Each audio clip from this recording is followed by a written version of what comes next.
Hello everyone. I'm making this video for anyone out there who's feeling alone and as though that their situation is solely upon them and that there's no other way out. I just have a little story that I want to share with you. In 2019, I started job hunting again. At that time I was living in Brooklyn, and prior to that I was basically just doing stuff on the side to make a little extra cash here or there, and stay at home mom, be there for your kids, go to school, pick up your kids, drop them off, do homework with them, the work, so that you won't have to jolt them into the daycare system or the system of neglect or anything like that. So I was job hunting. I thought it was the right time for me to start job hunting again in the US.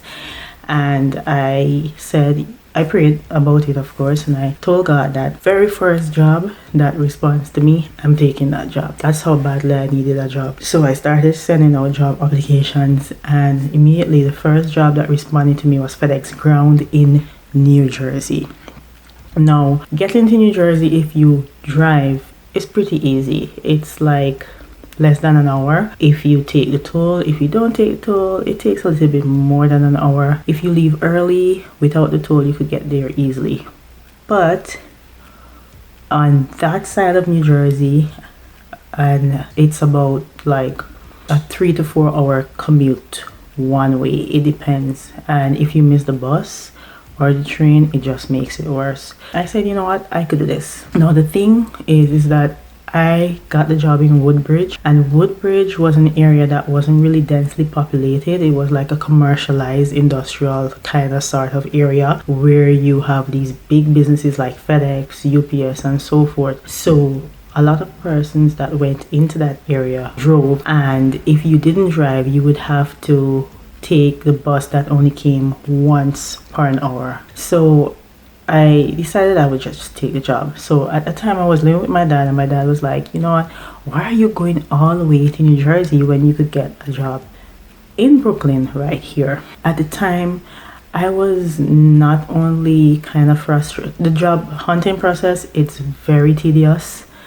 and I honestly tend to not interview very well. Like, I could do the job, but if you put me in an interview room, I'm a total mess. So I would gravitate towards jobs where I won't really have to get like an interview process. And I was really happy to know that FedEx Ground was facilitating that type of process where they just give you like a mini interview, nothing too harsh or critical, nothing too hard. And I definitely would have preferred to just get in there and then show them what I was capable of. At that time I had just gotten my driver's license, praise be to God for that. I've been taking the bus and public transportation all my life. I was basically tired of it because for someone who I like going places, I like to go wherever I want when I want and not have to depend on anyone. And sometimes public transportation, it is tedious in the sense where sometimes it's uncomfortable and it takes very long. Like a 5-minute drive where I live now is like a 1 hour walk, so to me, I just thought it was a time for me to start driving, for me to own a car at that stage in my life. I started the job, and I said, you know what, now that I have my license, I could rally to get some money up to buy my own car. So I went to my dad and I asked him to borrow the money, and he was like, no, you don't need a car. I'm not lending you money to buy the car, and you just get your license. And he started expressing all the things that could potentially go wrong. I was very disappointed with his answer, but all the same, I decided that I was still taking this job. I'm still gonna work this job, and I continued working it. Now I had to go from Brooklyn to Manhattan, which took an average of like 40 minutes, and then from Manhattan to New Jersey, which it depends on when the train came, which would take an average of like maybe an hour, hour and a half if you have to wait on the train, if you miss the train, so forth. And then this was the tricky part. When you got into New Jersey, the section of New Jersey that I was going to took kind of long because the bus only came once every hour, and then you had to time it kind of well. You either leave early and get to work early, or you leave kind of late and then you wait on the train for like half an hour to 45 minutes, and it was kind of tedious. So I was spending in total maybe 6 to 7 hours back and forth commuting from New Jersey on public transportation to Brooklyn every day. It started to stress me out because I didn't want to spend so much time on the road where I could just cut out 4 hours out of that time by just getting a car. It was way much easier, especially if I did overtime. I remember one day it was raining, and this day I was feeling really down and out. And persons were like telling me, why don't you ask someone in your family to co-sign on a car for you, or asking me if anyone in my family doesn't have an extra car and whatever. And what people fail to realize is that, especially when you are past a certain age, people are not obligated to help you.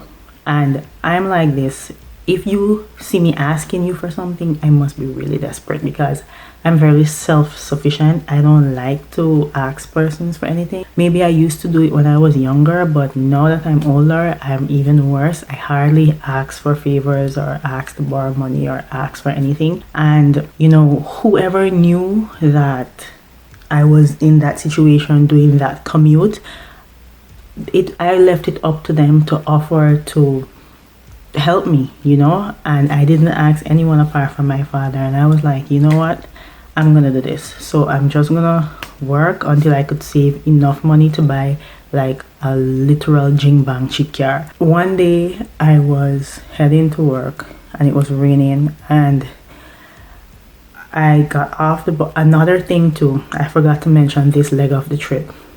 After you got off the last bus or the last mode of transportation, I still had to walk 20 minutes into work, which was kind of rough because everybody was like driving past you and you were like the only one walking on the road.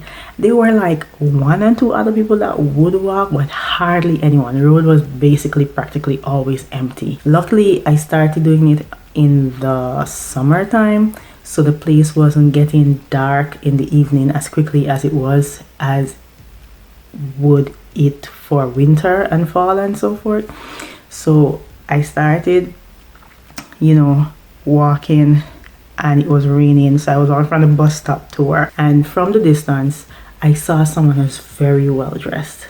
You could see that she was very well dressed, very well put together. And as human beings, we tend to come up with our own assumptions of people and what they're doing and why they're dressed a certain way, and maybe if they're dressed a certain way, they're better off than someone who is not dressed like them. I was there, I think I was even crying and just feeling sorry for myself, and I was there looking at her, and the closer she got to me, the better she looked. Her handbag, she was in heels, hair was well done, nice umbrella. She just looked good. Me, I was wearing these slacks that you would wear for work. This simple jersey blouse. I had on my fall jacket, my fall leather jacket, and my bag on my back. I had on a cap. My hair I was just normal, and I wasn't wearing any makeup either, so I just looked normal. And upon coming closer to her, she was the one who stopped me. Well, before she got to me, I was like to myself, maybe she looks like she's like working in the area, but maybe she walked from one building to the next and the rain caught her on the road, so now she's walking back to work. That is me assuming here, right? So when she got up to me, got very close to me, she was like, hi, how are you? Do you know where I could like get to the bus stop? So I'm like, you're taking the bus? And she's like, yeah. I'm like, oh, okay. And she's like, I'm like, where are you headed? She said she's heading back to New York. So I'm like, you traveled here from New York on the bus and train? And she's like, yeah. And I'm like, okay.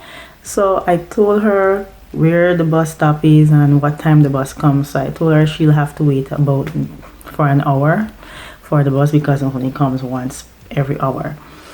And we exchanged a few words, and I even asked her, what brought you to this area then on the bus and train? And she's like, oh, she came for a job interview.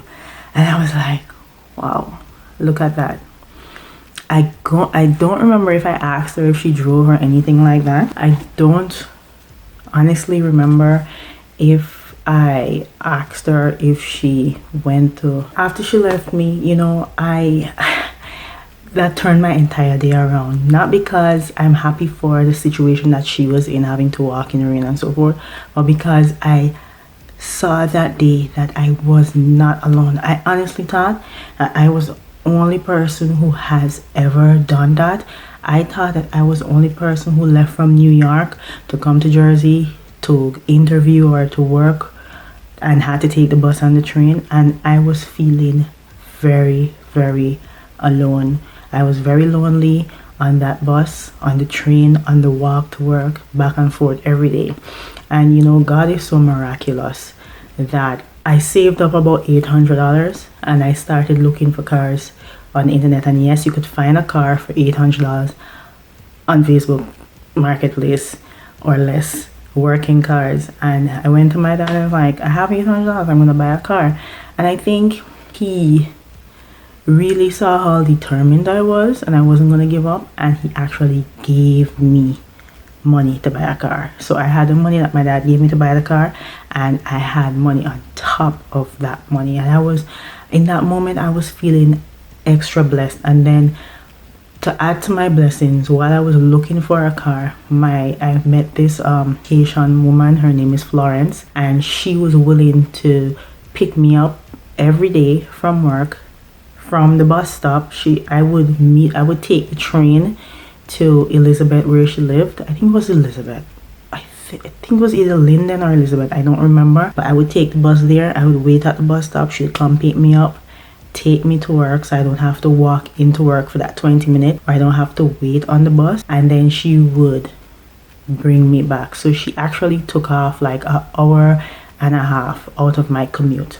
That is God, and that is what God did for me. Whatever situation that you're in, no matter how alone you feel, this video is here, and I'm in this video telling you as a testament to tell you that you're not alone. I've been in other situations where I felt alone, and every time I meet someone new, God shows me that everything we go through is for a greater good, a greater purpose. So never stop trusting the process, and always know that you're not alone. Be blessed.